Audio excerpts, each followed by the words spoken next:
The House is having a fantastic fun fit because the Senate is doing absolutely nothing. And as we've said on the show here before, the reason that the Senate is doing absolutely nothing is that there are about 7 establishment Republican senators. For example, Mitch McConnell from Kentucky and Tom Tillis of North Carolina, who are retiring and they don't care. They won't do anything. Then you have Lisa Murkowski and Susan Collins from Alaska and Maine, respectively, who are rather useless as a rule. And then, of course, depending on, this is kind of a, sometimes why vowel situation, where you've got Bill Cassidy, and you have Rand Paul, and then you have John Cornyn. And those 3 Republican senators are sometimes useful, sometimes they just kind of throw a fit, depending on the issue. So the Save America Act, which is a voter ID piece of legislation, a few other pieces of things with it. It's a very important piece of legislation for the Trump administration. It's a very important piece of legislation for the Congress of the United States, especially in the House. And it's a very important and popular piece of legislation by its terms and proposed policies with the American people. 71 to 75% of American people are very in favor of the terms proposed by the Save America Act. And that brings us to one of the wildest headlines that those who are watching live can see on the Chiron. That is that John Thune is facing censure from the South Dakota Republican Party. That's wild because John Thune, he's the majority leader of the Senate. He's the headest of honchos in charge of the Republicans on the Senate side. So what's the issue? Well, the issue is that Senate Majority Leader John Thune kind of came around a couple of weeks ago to saying the reason the Save America Act isn't passing is because we don't have the votes. And so instead of being asked why and then answering that question why, which shouldn't be too hard to do, he's kind of skirted it and avoided it and kind of hustled off and run away. And that's bothered a lot of people in the United States because some people have said, well, then who's the problem? Who's the fault? And the answer is, as we've already talked about, if you don't meet the 60 vote threshold to reach cloture and not have to deal with the filibuster, if you can't meet the 60 vote threshold, then that means you either have to do the talking filibuster or you have to get rid of the filibuster entirely, which you can do with a simple majority. And Thune is not willing to do that. And the reason Thune is not willing to bring up either of those is that it would force those 7 establishment Republicans to then go on the record about that and could make Susan Collins very, very, very unpopular so that Republicans don't come out to vote for her and you get Graham Plattner in Maine. That's the calculus that I would almost bet balls to bones he's making. He's not threatening or withholding committee assignments. There are also some questions about sending the Senate to a not quite recess adjournment situation. And so not just Americans in general, but Republicans in South Dakota are very, very, very, very, very upset with Senate Majority Leader John Thune, who went with Secretary of Homeland Security Mark Wayne Mullen to go view a couple of things in the Dakotas and stopped through in South Dakota, kind of took a look around, kind of checked out some things. And then there was this convention event because this is the time of year when you have Republican conventions in various states. And so it was time for the South Dakota Republican Party convention.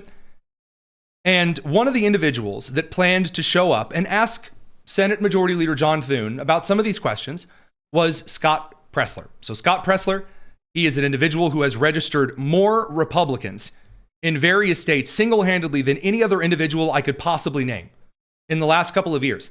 He goes to purple states and he advocates tirelessly to get people to register to join the Republican Party. He's a very effective tool for the GOP. And he also advocates on behalf of certain election integrity reform, whether that's redistricting in various states. So much so was his campaign successful in the state of Indiana that it ended the entire political careers of several Indiana state senators who refused to pass redistricting measures. They lost their primaries. It's one of the first, in fact, one of the worst incumbent nights for a wing of the state legislature that I think has been seen in U.S. history. So that's Scott Pressler. He goes up to South Dakota, and I say up to because obviously I'm here broadcasting from Indiana.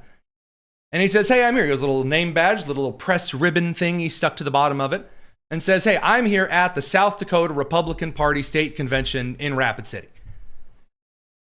And then things got really weird and awkward because this dude shows up, this Matt Bruner guy shows up and starts, I believe the quote is telling Scott Pressler to, quote, get the hell out of here. Hey guys, this is Scott Pressler. I'm here at the South Dakota State Convention. I have a ticket, and they are saying that I can't come in. So we're going to find out very shortly why I am not being allowed as one of the biggest supporters of President Donald J. Trump. I'm big on Facebook too, and I'm the asshole saying you can't come in because guess what? You're posting this little piss and moan session on Facebook. Okay, so this guy who I've never heard of before, this Matt Bruner guy says, hey, I'm big on Facebook too. Which is probably the lamest dunk that I could fathom bringing up at all. And the man's got a whopping 12,000 followers. Now, as a guy who has, at this point, I think, more than 12,000 followers, if you're bragging about 12,000 followers, you need to go outside and touch some grass. But anywho, this is like the South Dakota guys. Like, you got to get out of here because you're posting it on Facebook that you're being removed. And again, Presler's asking a question. I bought a ticket. I'm supposed to be here. Why am I not allowed in?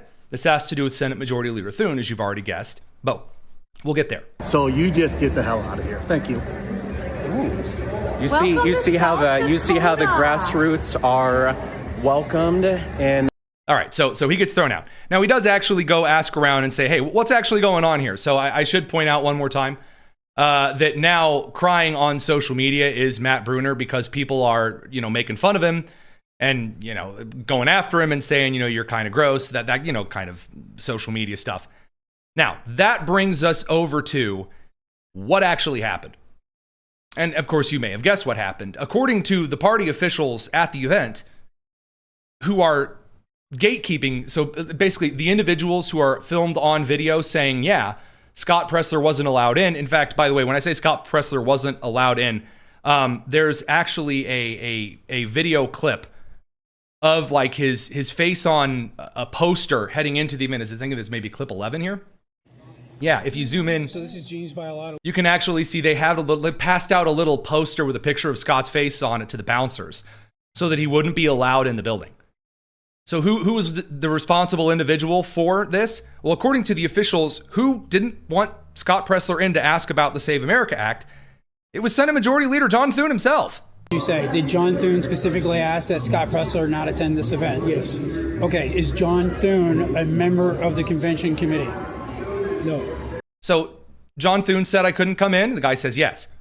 And it's like, but is Thune a member of the committee? Meaning, like, just because you're a senator doesn't mean you get to kick someone out of the convention.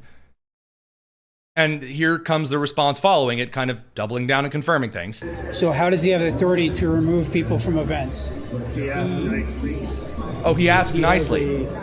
Ah, okay. So confirming multiple different ways here. Again, according to these individuals that are running the state convention, Scott Pressler is not allowed inside. And you say, Tony, none of this really matters to me. Why do I care that Jim Eschenbaum didn't, followed Senate Majority Leader Thune's question to not allow Scott Pressler inside?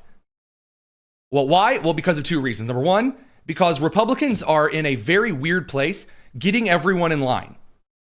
A lot of establishment members of the Republican Senate kind of look a little nervous right now. You have Tom Tillis sweating, again, who's retiring. He shouldn't have to care. It's the Democrat Party, as we're going to get to in a second, who is currently splitting, fracturing. You have 10 Democrats who are completely refusing to work with Mom Donnie. It's a huge mess. And then on the Republican side, you have a Republican state party who is willing to censure Thune for a reason we're going to get to here in just a minute. That's why Thune did not want Scott Pressler to be in on this event, because Presler is going to ask right up front, right in his face, hey, why not do X, Y, and Z to get the Save America Act rolling? I know you say, well, we don't have the numbers. So tell me what you can do to move this thing forward a little bit here. Now, for those who have been around a while and you've tuned into my show once or twice, you will know that I have a lot of contempt for the staffers that people hire. And I say that knowing that there are a lot of staffers for various House and Senate members on the right and the left that do tune into the show. So you know what I'm talking about. There are staffers that are hired to positions who think that they are God's gift to the U.S. Capitol building and the office buildings surrounding it. And it just so happens that because they got a political science degree, which if you're proud of your political science degree, okay, all right. That all said, when we get up to my personal favorite of why a lot of these individuals are ridiculous. They make everything worse by believing that if they're really condescending and they just make stuff up, no one else will care and no one will catch it. That may have worked back in 08 and 09 when there really wasn't a good opportunity to actually fact check a lot of these people and no one would care. Now in the age of everyone having social media, you really can't get away with that anymore. So that brings us to Ryan Rass. So Ryan Rass is he runs comms, or is on the communications staff for Senate Majority Leader John Thune himself. Now, if you are in office, I would like to ask you something very specific. If you are currently in office and you have a staff member, a comms staffer, who comes up to you and says, we got to get ahead of this. Oh, things are looking bad online. Quick, you know what you need? Let me get out on Twitter. Tell that person to shut up, sit down, and in fact, suspend them from the weekend. If you have anyone who's on crisis PR, there is this stupid idea that you got to get ahead of it, man. You got to get out there and you got to just start commenting about it. No, you don't. Do not do that. Don't. Bad idea. So of course, Ryan Rass from Senate Majority Leader John Thune's office decides, what if I shoot myself and my guy in the foot?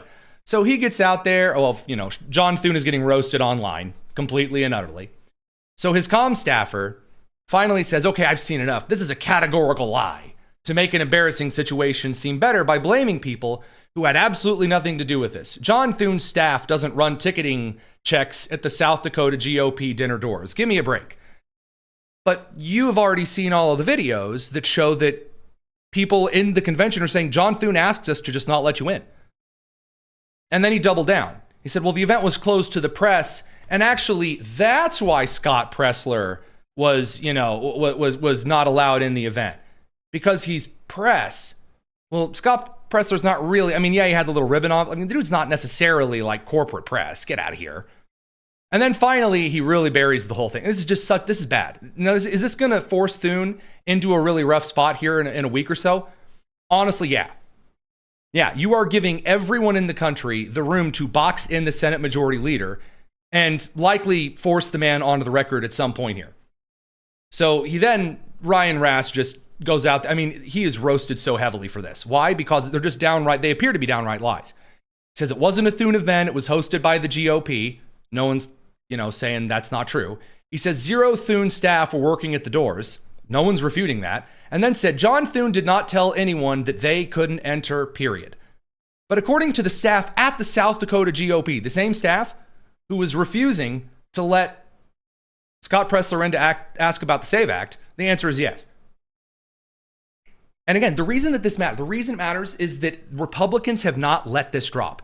It's really remarkable because Republicans usually get bored of an event and we move from one scandal to the next scandal and everyone's really aggravated about the next thing. Republicans are holding very firmly to this. And there's been a lot of gaslighting attempts that aren't quite working.